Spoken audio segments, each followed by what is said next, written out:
আমাদের মেয়েরা, আমাদের ছেলের বউরা, আমার নিজের বউরাই কি করে সারা রাত টিভির সামনে বসে বসে রাত 2টা 3টা ঘুমায়, ফজর অনেকে পড়ে না, ঠিক কিনা? ফজরও পড়ে না। আবার যদি সচেতন চেয়ারম্যান সাহেবের মতো সচেতন শ্বশুর হয়, যদি মেয়ের ছেলের বউকে ডাক দেয়, এই ফজর পড়ছনি, ওই মেয়ে ওই ছেলের বউ আবার তার স্বামীর কাছে ফোন করে যে আমার ঘুম বাবা শুধু ডিস্টার্ব করে, ঠিক কিনা? আমার ঘুম শুধু বাবা ডিস্টার্ব করে, আমি আর এই বাড়িতে থাকবো না, আমার বাসার দরকার চান্দিনাতে, আমার বাসার দরকার জলম, আমার বাসার দরকার কুমিল্লা, ঠিক কিনা? স্বাধীন করতে গিয়ে আমাদের মেয়েরা, আমাদের ছেলের বউরা এখন পরাধীন হয়ে গেছে, ঠিক কিনা?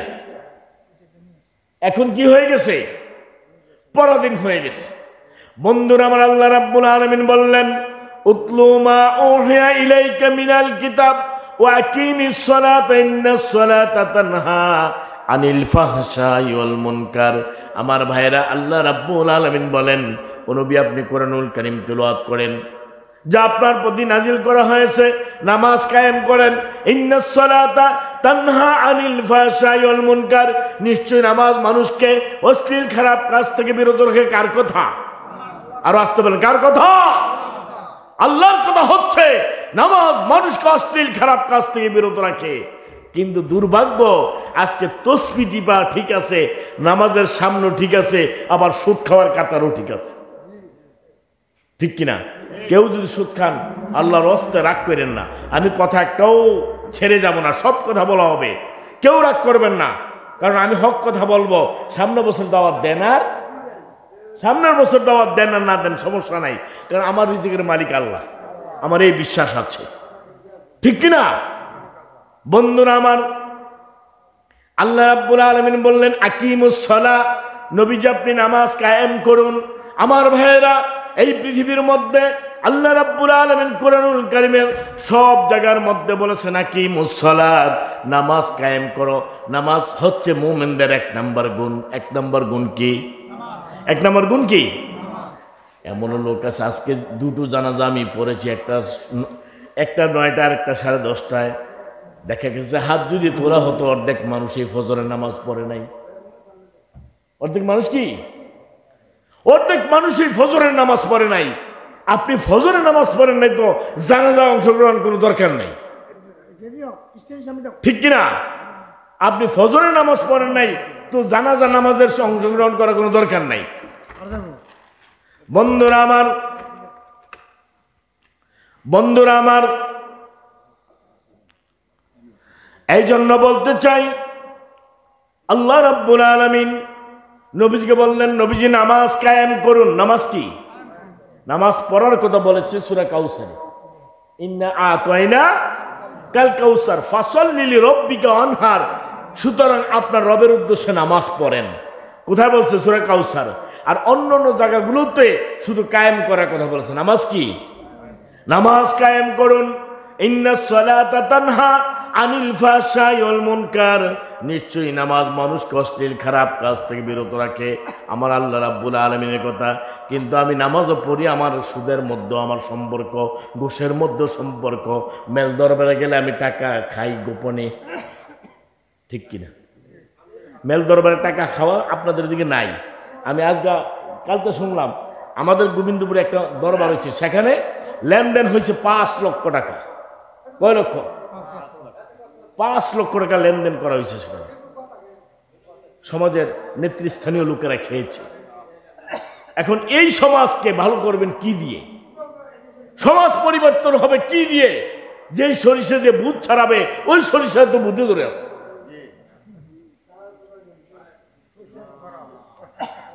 বন্ধুরা আমার,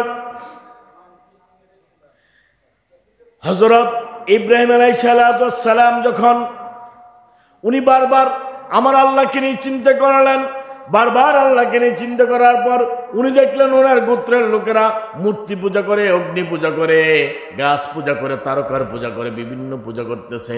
তখন উনি বললেন আমি এই শিরকের সাথে অন্তর্ভুক্ত না। উনি বললেন ইন্নী ওয়াজ্জাহাতু ওয়াজহিয়া লিল্লাযী فطر السماوات والأرض حنيفا وما أنا من المشركين বন্ধুরা আমার, ইব্রাহিম নবী যখন তার গোত্রের সাথে আর মিলতে পারলো না, গোত্রের কোনো কাজ তার পছন্দ হলো না, উনি ঘোষণা করে দিলেন ইন্নী ওয়াজ্জাহতু, আমি মুতাওয়াজ্জিহ হয়ে গেলাম আসমান এবং জমিনের যে মালিক সেই মালিকের দিকে আমি মুতাওয়াজ্জিহ হয়ে গেলাম, আমার মুখকে গুড়িয়ে ফেললাম। আমার ভাইয়েরা, নামাজ পৃথিবীর সবচাইতে শ্রেষ্ঠ ইবাদত হচ্ছে নামাজ। ঈমান আনার পর এক নম্বর ইবাদত কি? আল্লাহর নবীর এক সাহাবা ঈমান আনছে, ঈমান আনার পর আবু বকরকে বলল, ও আবু বকর, আমার এই নতুন সাহাবাকে নামাজের মধ্যে নিয়ে যাও। আবু বকর বলল, ইয়া রাসূলুল্লাহ, নবী গো, এই ব্যক্তি তো নামাজের কোনো ওযুর নিয়মও জানে না, নামাজের সূরা কিরাত তো কিছুই পড়ে না, কিছুই পারবে না, তাহলে কিভাবে নামাজ পড়বে? আমার আল্লাহর নবী বলল, কোনো কিছুর দরকার নাই, আমার এই নতুন সাহাবা যেন ইমামের পেছনে একটা করে রুকু সাজদা করে। সুবহানাল্লাহ! কি করে? যেন রুকু সাজদা করে, কারণ আমার আল্লাহর কাছে সবচাইতে পছন্দ হচ্ছে বান্দার এই অহংকার নামক কপাল দিয়ে আল্লাহর কুদরতি পায়ে সেজদা দেওয়া। ঠিক কিনা? আল্লাহর কুদরতি পায়ে সেজদা দেওয়া হচ্ছে আমার আল্লাহর অহংকার। এই জন্য আল্লাহর নবী বলেন, আমার সাহাবা সে শুধু, তুমি তাকে অজুটা শুধু হাত মুখ ধুয়ে সিস্টেম করে দাও, তাকে বলবো কিছু করার দরকার নাই, ইমামের সাথে যেন উঠবস করে, সে যেন কি উঠবস করে, যেন সে আল্লাহর কুদরতি পায়ে সেজদা দেয়।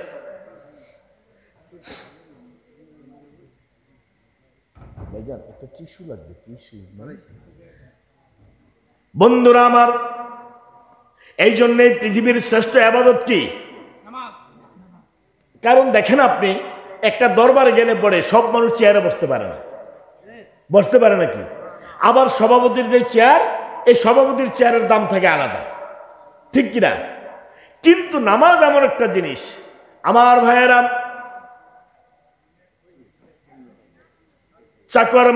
চাকর একজন এবং একজন বাদশা এক জায়গায় রওনা হয়েছে। রওনা হওয়ার পর মসজিদের মধ্যে আযান হয়ে গেল। একই সফ মে খড়া হো গই, একই সফ মে খড়া হো গই, মাহমুদ আয়াজ না কোই বান্দা রহা, না কোই বান্দা নওয়াজ। মাহমুদ, সম্রাট মাহমুদ এবং চাকর আয়াজ একদিকে রওনা হয়েছে। আজান যখন হয়েছে তখন দুজনে মসজিদে ঢুকেছে। মসজিদে ঢোকার পর দুজনে এক কাতারে দাঁড়িয়ে গেছেন। এখানে সম্রাট মাহমুদ এবং চাকর আয়াজের কোনো পরিচয় নাই। এখানে সব মানুষগুলো একমাত্র শুধুমাত্র আল্লাহর গোলামে পরিণত হয়ে গেছে, ঠিক কিনা? মনে করেন আপনি মসজিদে গেছেন, মসজিদে যাওয়ার পর আমাদের চেয়ারম্যান সাহেব সম্মানিত মানুষ, উনার পাশে এই এলাকার সবচেয়ে দরিদ্র, সবচেয়ে গরিব একজন মানুষ গিয়ে নামাজের কাতারে, ফরজ নামাজের কাতারে দাঁড়াইছে। চেয়ারম্যান সাহেবকে বলতে পারবে, এই আব্দুল্লাহ, তুই এখানে আসছিস কেন? কথা বলেন, বলতে পারবে? কেন বলতে পারবে না? এখানে সব সমান, এখানে সব মানুষ আল্লাহর গোলাম। কার গোলাম? আল্লাহর গোলাম। এই জন্য শায়েখ বলেছেন, একই স্বপ্নে খাড়া হো গে মাহমুদ ও আয়াজ, না কুই বান্দা রাহা না কুই বান্দা নওয়াজ। আজকে সম্রাট মাহমুদ এবং চাকর আয়াজ একই কাতারে এক আল্লাহর গোলাম হয়েছে। এখানে কোনো বাদশাহ এবং চাকরের পরিচয় নাই। বন্ধুরা আমার,